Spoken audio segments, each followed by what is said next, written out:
Muhammad bin Abdul Wahab. Orang yang mengikut dia namanya Wahabi. Tapi karena nama Wahabi ini udah jelek, negatif, buruk, dia berubah ganti baju baru namanya Salafi. Jelas? Bajunya aja rubah, isinya itu juga. Salafi itu diambil istilah sebenarnya.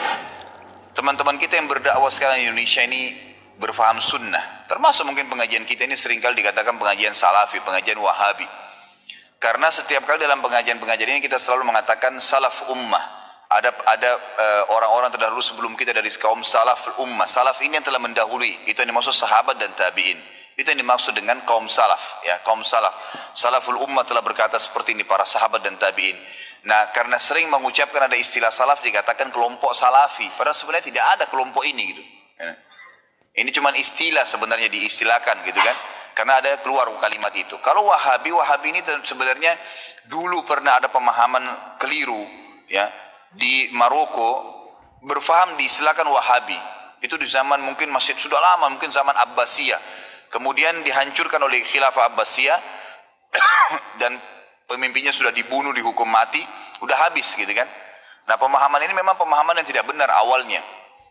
Kemudian setelah ya, pemahaman Syiah banyak ya, diperbaikin, diluruskan di Jazirah Arab, ya, dan orang-orang Sunni banyak mengistilahkan ini Syiah. Hati-hatilah, orang Syiah itu mencaci maki, mengkafirkan para sahabat, kecuali Ali dan beberapa orang sahabat Nabi. Sementara ahli sunnah itu malah menghormati semua sahabat termasuk Ali. Tidak pernah ada ahli sunnah mencaci maki Ali radhiyallahu anhu. Kita muliakan dan kita terima. Semua keluarga Nabi SAW kita hormatin, ya. Kita berikan salam dan salawat setiap kali kita tahiyat kepada mereka, gitu ya. Nah, orang-orang Syiah yang tidak menerima selalu diserang oleh ahli sunnah, gitu kan. Karena kalau dikatakan sunnah, sunni dan syi'i, ya gitu. Sunni itu artinya orang yang mengikuti sunnah. Sebenarnya orang Syiah tidak mau istilah itu melengket pada kita, nggak mau. Karena kalau difaham pemahaman sunni berarti orang-orang yang ikuti sunnah Nabi. Syiah berarti yang mengikuti pemahaman Ali, gitu kan. Seperti itu. Jadi pasti orang lebih cenderung memilih, oh berarti pemahaman sunni dong, ikuti Nabi. Yang ahli sunnah juga menghormati Ali, kok nggak ada masalah, gitu kan. Maka orang-orang Syiah mengeluarkan istilah Wahabi yang tadinya awalnya tidak baik nih, dilempar kepada orang-orang yang faham Sunni. Makanya orang-orang Syiah di Iran itu mengatakan Saudi negeri Wahabi, gitu kan. Maksudnya negeri yang menjalankan sunnah. Kalau dia bilang itu negeri pusatnya Sunni, orang-orang akan dukung pasti. Tapi kalau dikatakan negeri itu negeri Wahabi, orang akan berpikir apa nih Wahabi ini. Bisa saja orang kembali kalau baca sejarah ke histori buruk tentang kisah Wahabi yang awal tuh, yang memang tidak benar, gitu kan. Padahal tidak pernah sama sekali ada istilah Wahabi. Dakwahnya Abdul Wahab bin Rustum dengan Muhammad bin Abdul Wahab. Sebenarnya Bapak yang harus ditanyakan apa persamaannya, karena nggak ada samanya, Pak. Beda semua, Pak. Beda tempat kelahiran. Yang satu di Najd, di Tanah Haram, ya, di Najd, di Jazirah Arab. Yang satu di Maroko. Yang kedua tahunnya juga beda. Satu abad ketiga, satu abad kedua, 12. Artinya beda. Yang satu Khawarij. Jadi Wahabiyah abad ketiga itu sekte dari sekte Khawarij. Mereka punya usul akidah Khawarij. Itu seperti tadi usul tadi, mengkafirkan pelaku dosa besar. Kemudian kadangkala sekte Ibadiyah, karena dia bukan cuma Khawarij ini. Khawarijnya ekstrim Khawarij lagi. Ibadiyah yang hari ini sekte ini masih ada di Oman. Itu Ibadiyah, Khawarij Ibadi. Bahkan bisa menolak ayat, bisa menolak hadis kalau tidak sesuai dengan usul akidah mereka. Jadi hampir tidak ada persamaan sebenarnya. Tidak ada persamaan. Kalau akidah Syekh Muhammad bin Abdul Wahab itu bisa dilihat dari karyanya, jangan dengar omongan orang. Bukunya banyak. Kita mengatakan beliau tidak mencintai Rasulullah. Beliau menulis 2 buku tentang sirah baginda Rasul. Mukhtasar fi sirah, Mukhtasar sirah Muhammad. Dakwahnya itu semuanya beliau tulis.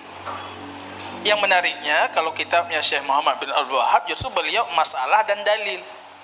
Masalahnya ini dalilnya apa dari Quran, dalilnya apa dari sunnah. Analih apa koknya Pak? Misalnya kitab tauhid itu yang paling dibenci. Sebenarnya kalau Anda buka kitabnya, yang ada cuma ayat dan hadis Pak. Anda mau benci yang mana enggak tahu Pak. Di mana salah? Ada satu tungku dulu saya perlihatkan. Nyopat salah Pak. Cina tu nyopat salah. Kekalian phone ayat, kedua hadis. Pak salah. Pak salah Pak. Di mana letak salahnya? Dakwahnya bisa ada. Bisa kita telusuri. Ibnu Taimiyah dakwahnya bisa kita telusuri. Karya tulisnya itu hampir berapa? Hampir 200 sekian buku. Anda bisa mengkaji itu. Untuk apa Anda mendengar Ibnu Taimiyah misalnya mengatakan, di luar dikatakan Ibnu Taimiyah itu pernah memperagakan turun dari mimbar, kemudian beliau mengatakan seperti ini Allah turun di sepertiga malam terakhir. Itu dusta. Yang mendustakan itu apa? Buku Ibnu Taimiyah mendustakan itu. Dalam Majmu' jilid keempat beliau mengatakan, siapapun yang mengatakan Allah turun seperti kita turun, Allah beristiwa di atas aras seperti kita beristiwa, maka dia adalah seorang ahli bid'ah.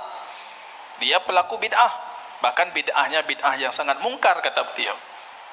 Itu kata Ibnu Taimiyah. Kalau tiba-tiba ada cerita mengatakan Ibnu Taimiyah mempraktekkan turun seperti Allah turun, itu dusta pasti. Karena bukunya mengatakan sebaliknya. Yang satu cerita, yang satu buku tulisnya. Yang mana kita percaya tentang akidah beliau. Ini dia kedustaan-kedustaan. Kelompok yang paling besar pengaruhnya dalam menyebarkan kedustaan terhadap Muhammad bin Abdul Wahhab dan Syekh Islam Ibn Taimiyah itu namanya Firqah Al-Ahbash. Pertama muncul di Yordania, kemudian banyak dianut oleh sufi, kaum sufi yang ada di Lebanon, dan sudah masuk Aceh.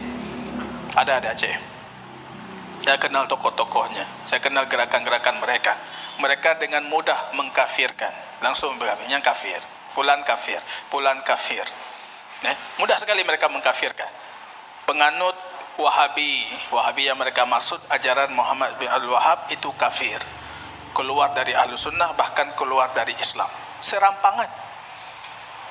Yang lucunya, mereka yang gemar mengkafirkan kemudian menuduh kita yang suka mengkafirkan. Awaknya tinggal lah berkafir-kafir kok. Kapan kita pernah mengkafirkan orang? Kaum muslimin di Indonesia itu kaum muslimin. Kita bermualat memberikan kepada mereka loyalitas atas ketaatan mereka. Kesalahan dan kemaksiatan mereka kita bara. Kita berlepas diri dari itu. Tapi sebagai muslim kita berikan loyalitas. Jadi jangan ini, artinya kalau ditanyakan apa perbedaan, justru saya belum mendapatkan persamaan. Yang sama, lepat yang sama. Kenapa disama-samakan? Sebenarnya itu jauh sekali perbedaannya. Kalau Wahabiyah, sedikit Wahabiyah di Maroko itu mereka memang menyatakan kami ini kelompok Wahabi.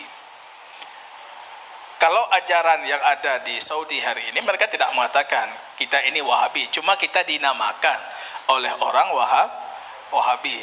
Karena sering dinamakan, kadangkala kita gunakan nama itu supaya orang tahu. Nyo kajian Wahabi.